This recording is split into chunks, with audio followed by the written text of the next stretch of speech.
The so-called smart coup that took place in Zimbabwe, resulting in the resignation of former President Robert Mugabe after 37 years in power, was definitely the biggest story in Africa. The way the story unfolded was so dramatic and it was so unexpected. So the 24 hours following Mugabe's resignation was incredible to watch on social media. Everyone was sharing videos and photos of themselves celebrating, and the stuff that we were getting from Zimbabwe that we were able to share with our readers was incredible.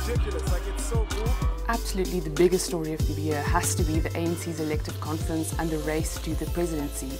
It's dominated every conversation about politics this year, who will be the next president of the ANC, and whether President Jacob Zuma might try to manipulate the outcome.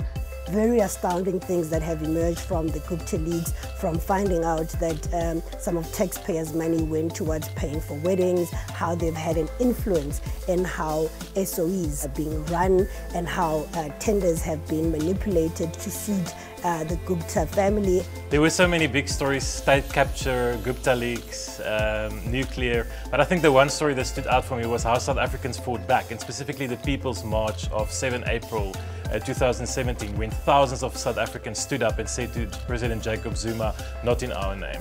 We had the cabinet reshuffle, which was the domino that made all the others fall. So the rand plunged, there were downgrades, slow economic growth, but then stay not happened. The global retailer CEO resigned, and over 190 billion of the company's market cap disappeared within a few days. By far the biggest entertainment story of the year has to be the Harvey Weinstein scandal. The story completely rocked Hollywood after the New York Times article was published and had a bigger effect on the rest of Hollywood, with numerous other men and women coming forward with similar stories and ultimately starting the hashtag #MeToo movement. And locally we had former ANC MP Jennifer Ferguson accusing Danny Jordaan of rape. And we've also had several instances of rape and molestation of kids. More particularly in a school in Soweto, where 54 pupils were allegedly molested by a guard.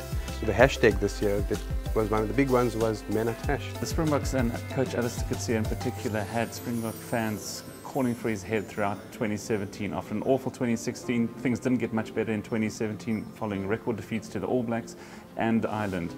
No doubt his job is on the line. The highlight for me was being a part of and producing News 24's first ever full-length documentary, Stealing Sunflowers, which looked at race relations in the northwest town of Kalini. I suggest you go give it a watch.